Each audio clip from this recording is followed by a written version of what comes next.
Bonjour Monsieur le Président Hollande. Bonjour Routel Krief. Merci beaucoup de nous recevoir dans votre bureau à l'occasion de la sortie de votre livre Bouleversements aux éditions Stock. C'est un livre évidemment sur les relations internationales, les bouleversements qui nous attendent, la page qui se tourne avec la guerre d'Ukraine, fondée sur votre expérience de président, les rencontres avec tous les grands de ce monde et notamment Vladimir Poutine, on va en parler dans un instant. Mais l'émotion a étreint beaucoup de pays européens, beaucoup de peuples. La reine Elisabeth II s'est éteinte. Aujourd'hui, c'est un des moments de cérémonie importants. Quel souvenir gardez-vous d'elle?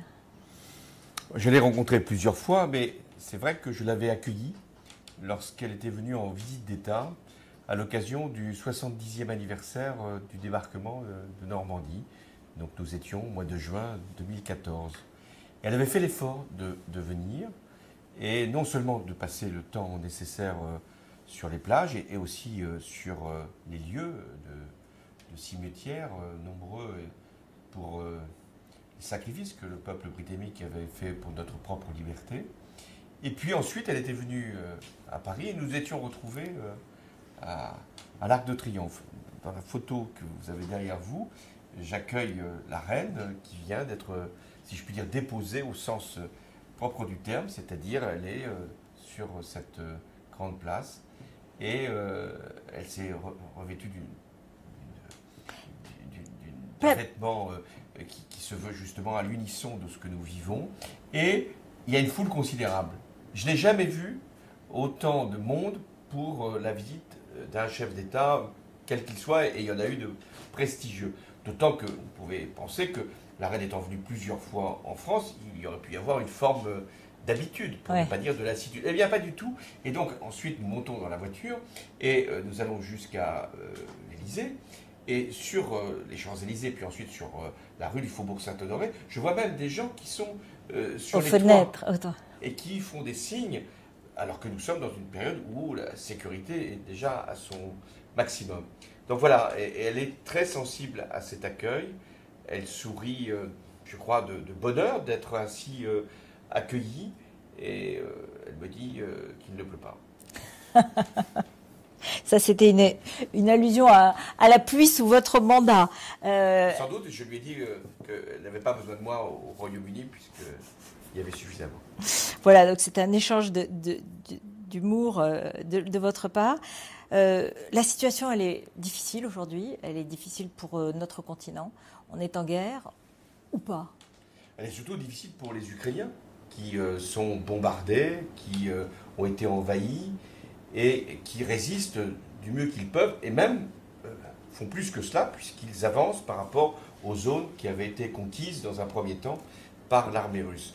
Elle est également délicate, devrais-je dire, pour l'ensemble des consommateurs d'énergie et notamment ici en Europe, plus particulièrement pour les Allemands qui sont très dépendants du gaz russe, un peu moins pour nous, mais nous sommes tributaires du prix de l'énergie, et c'est vrai que ça fait un certain nombre de sacrifices. Et d'ailleurs, Vladimir Poutine escompte bien que notre lassitude, notre difficulté à vivre seront des éléments qui conduiront à abandonner l'Ukraine ou même à faire pression sur le président Zelensky pour qu'il y ait un accord sur une paix qui serait une paix finalement au détriment de l'Ukraine, puisqu'aujourd'hui la Russie contrôle davantage de territoires ukrainiens qu'elle n'en contrôlait par les séparatistes avant l'invasion. Alors, on va revenir bien sûr sur cet aspect de relations internationales et portrait de Poutine que vous dressez dans votre livre.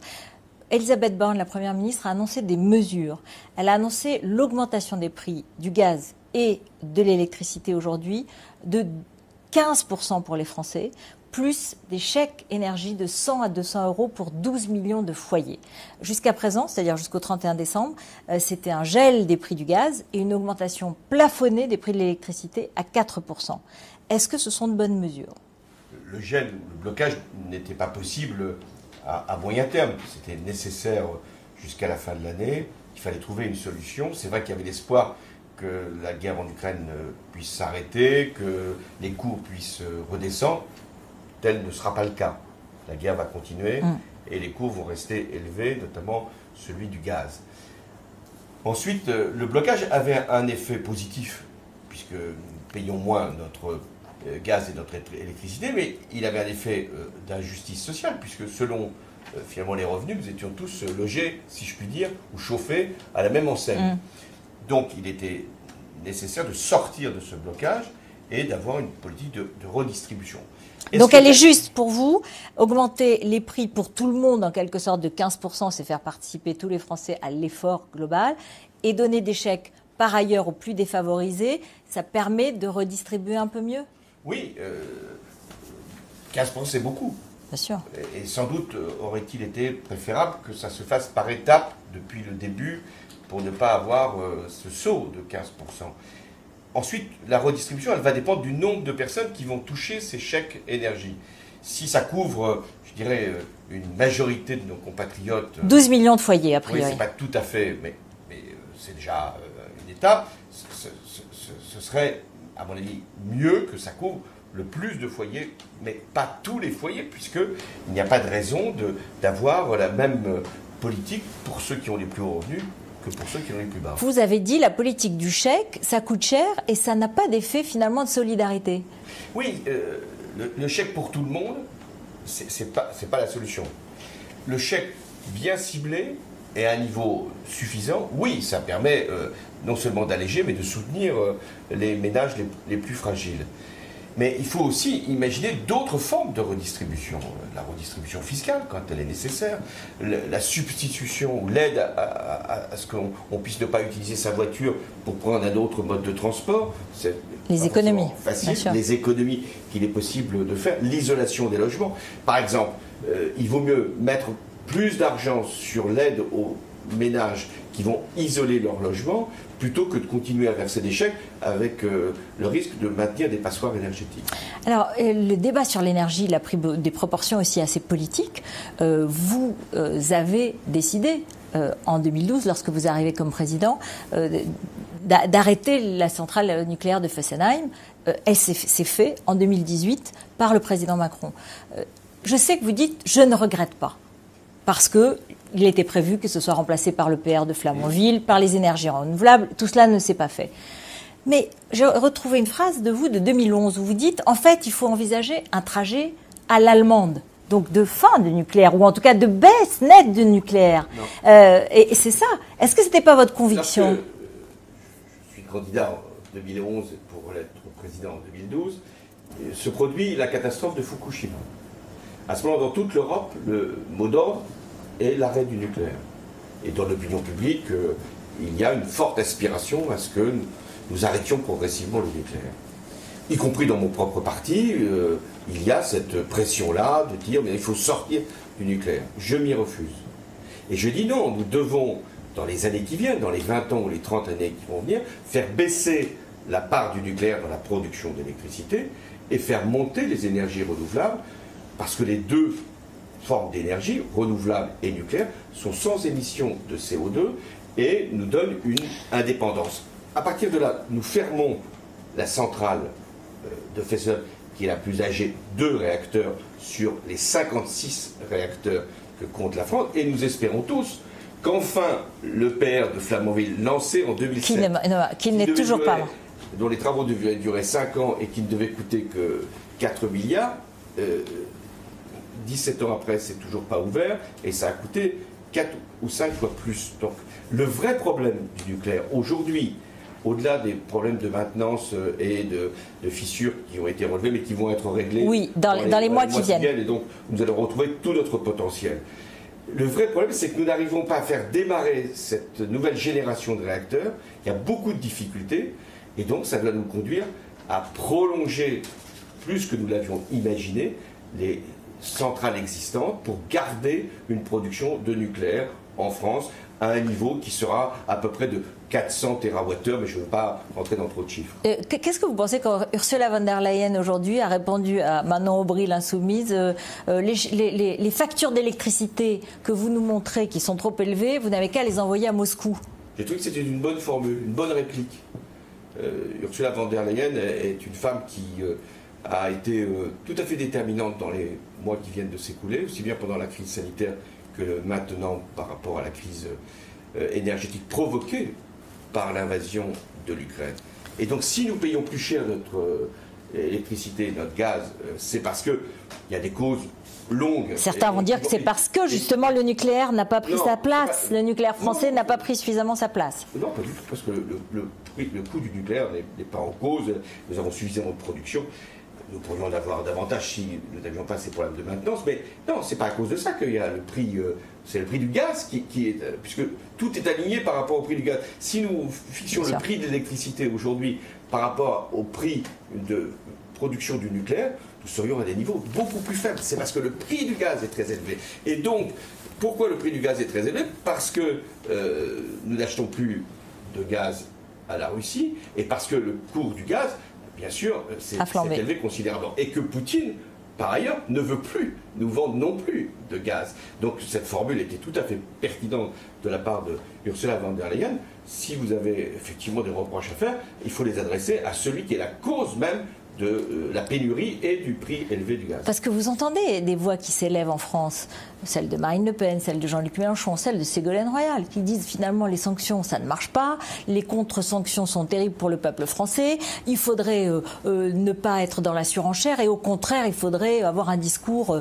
plus pacifiste, plus conciliant finalement avec la Russie. Alors premièrement, est-ce que les sanctions que nous infligeons à la Russie et qui nous coûtent, parce que nous avons des prix plus élevés que nous les aurions sans les sanctions. Est-ce que ces sanctions sont efficaces? Oui.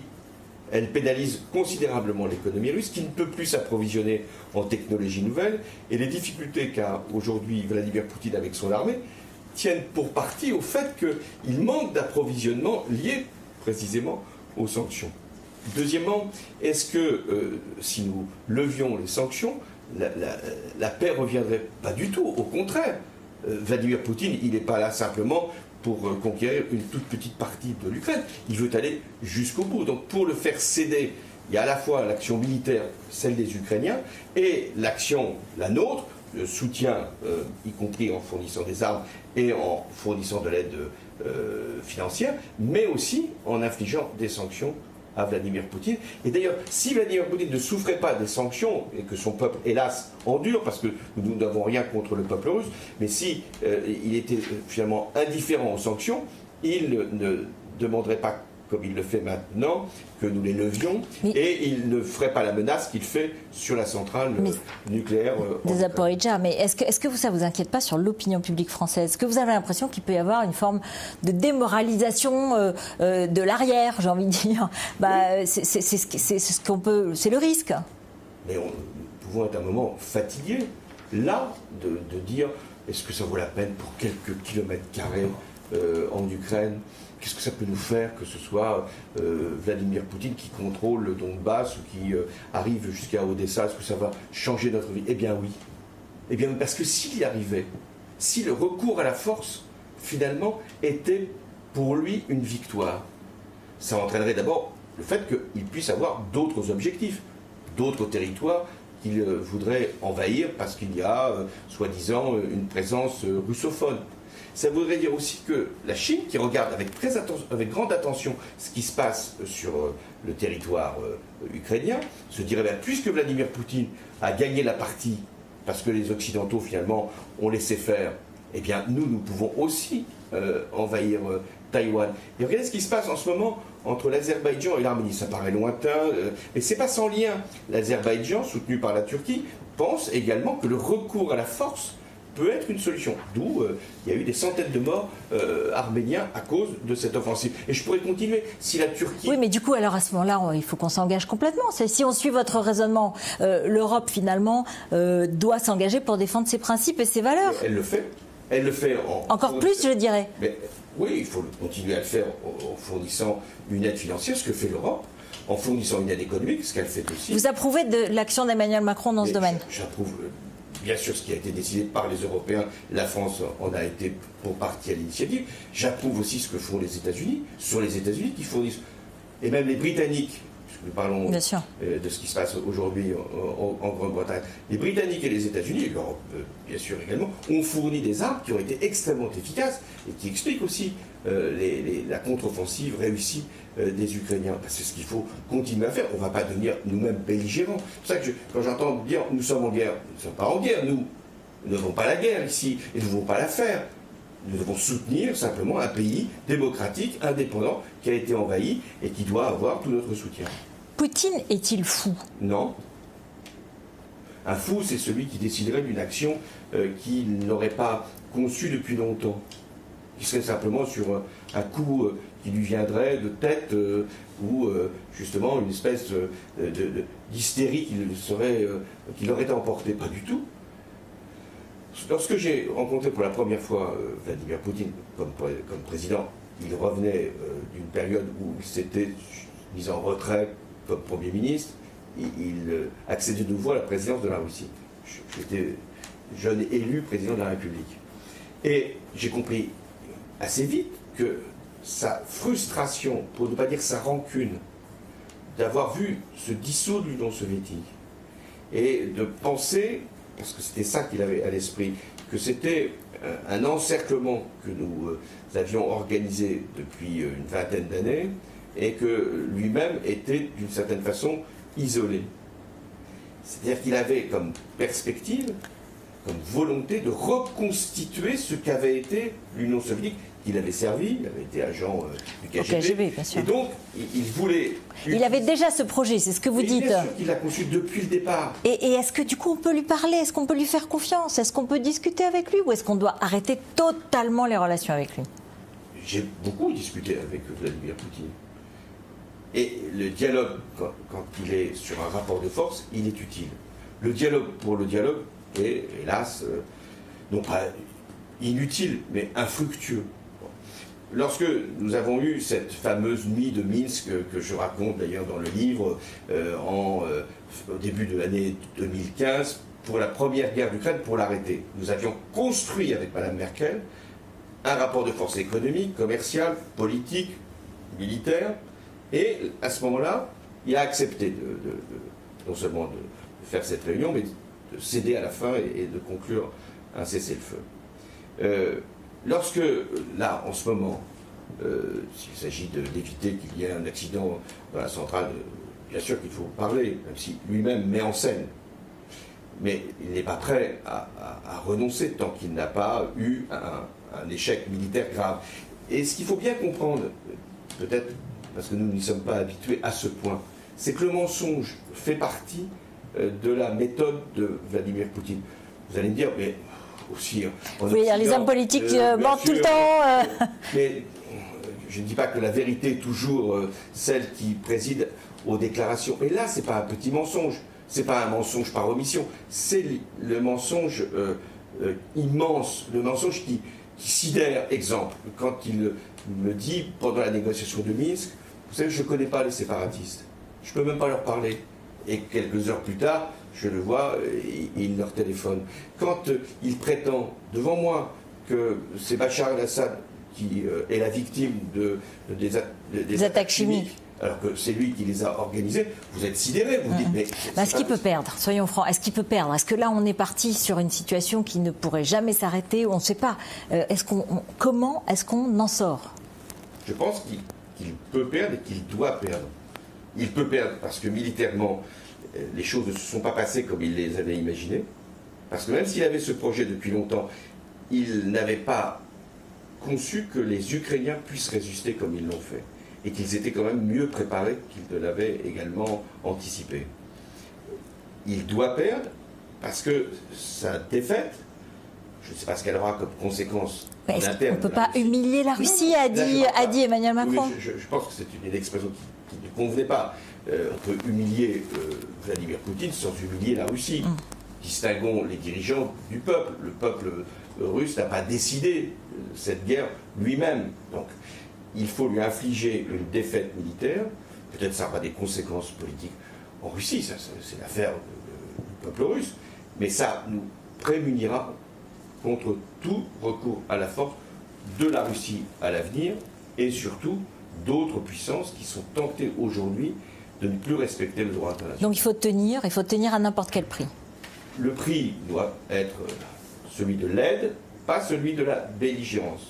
Mais à n'importe quel prix pour nous, c'est-à-dire le prix de l'énergie, une augmentation du prix de l'électricité, des efforts, la sobriété énergétique, c'est un prix politique. Oui, Enfin, nous ne risquons pas notre vie dans cette affaire. Nous risquons notre mode de vie, notre coût de la vie, incontestablement. D'où l'importance de mesures de répartition, de redistribution et de justice. D'ailleurs, ça vaudra aussi pour la lutte contre le réchauffement climatique, parce que finalement, la guerre en Ukraine nous a conduit à accélérer une mutation que nous aurions été amenés à faire. Mais est-ce qu'on ne va pas se retrouver... Et ça a un prix au sens où nous allons être obligés d'avoir sans doute un peu moins chaud, un peu plus froid, de payer un peu plus cher notre énergie, mais c'est aussi le prix, si je puis dire, de notre honneur, de notre liberté, de notre conception de la démocratie. Dans le livre, j'évoque ce conflit, cette confrontation, qui n'est pas toujours pacifique, mais pour l'instant, elle peut l'être, entre les régimes autoritaires et les régimes démocratiques. Les régimes autoritaires pensent que nous sommes des sociétés décadentes, que nous sommes finis, si je puis dire, que nous avons joué notre rôle et que ce n'est plus le temps de la démocratie. Nous sommes divisés, nous sommes fragiles, nous sommes fatigués, et que le temps est au régime autoritaire. Par rapport à ça existe, l'aspiration dans les régimes démocratiques à cet autoritarisme, il existe. Hein. Et c'est ce qu'ils essayent d'ailleurs de faire, puisqu'il y a un lien très confirmé aujourd'hui entre Vladimir Poutine et les extrêmes droites, pas toujours extrême droite, d'ailleurs ça peut aussi aller vers l'extrême gauche, des liens qui font qu'ils savent que ce sont à la fois des alliés et qu'ils sont aussi émerveillés par les régimes autoritaires. Par exemple, en Italie, déjà, une partie de l'extrême droite italienne appelle à lever les sanctions. En France, vous avez évoqué Mme Le Pen, elle appelle à ce que les sanctions soient levées. D'ailleurs, une partie du patronat français appelle aussi à ce que les sanctions soient levées. Ou à appeler. Et puis, une partie de la gauche aussi, hein, une partie de la gauche aussi. Est-ce que ça va nous coûter notre croissance économique? Est-ce qu'à votre avis, on est en récession l'année prochaine? Non, nous pouvons éviter la récession si, précisément, nous accompagnons la transition par des mesures sociales et par des mesures aussi budgétaires. Je m'explique. La politique monétaire va être resserrée. La Banque centrale européenne, sa mission, c'est de lutter contre l'inflation. Il y a une inflation en Europe de 7 à 9%. La Banque centrale européenne va relever donc les taux d'intérêt. Elle est moins importante en France pour le moment. Elle est moins importante parce que nous avons bloqué les tarifs. Maintenant, elle va reprendre le cours que l'Europe connaît. Donc, comme la politique monétaire va être plus dure, plus resserrée, qu'elle va avoir un effet sur notre endettement public, mais aussi nos crédits à la consommation, nos crédits au logement, le risque, c'est que l'économie s'essouffle. Donc, pour éviter ce risque, il faut que l'Europe, peut-être par des emprunts nouveaux, les États, peut-être aussi en choisissant bien quelles dépenses il faut soutenir et quelles dépenses il faut économiser, mais il faut que nous puissions avoir un soutien à l'économie pendant que nous savons que pendant un temps, elle va souffrir à cause de ces taux d'intérêt. Et donc ce qu'annonce le gouvernement aujourd'hui, c'est-à-dire une aide pour les plus défavorisés, l'augmentation des prix, un budget qui se veut, une répartition différente par exemple de la baisse des impôts sur les sociétés qui devait être plus importante mais qui est répartie en 2 fois, une volonté de rééquilibrer un peu le budget, ça vous paraît la bonne chose ou vous auriez fait quoi? Non, je pense que prétendre qu'il ne faut pas augmenter les impôts les plus favorisés, et même baisser les impôts des entreprises, y compris celles qui ont fait le plus de profit, c'est d'une certaine façon incohérent. Quand on demande autant de sacrifices, et vous les avez évoqués, en termes de prix de l'énergie, ou en termes de souffrance liée à une inflation qui est forte, et peut-être de risque de ralentissement de l'économie, on demande davantage à ceux qui ont fait le plus de bénéfices. Donc il faudrait augmenter les impôts des entreprises. Il ne s'agit pas d'augmenter tous les impôts, mais par exemple, comment imaginer baisser les impôts de production de grandes compagnies, des banques, des entreprises énergétiques? Ça n'a aucun sens.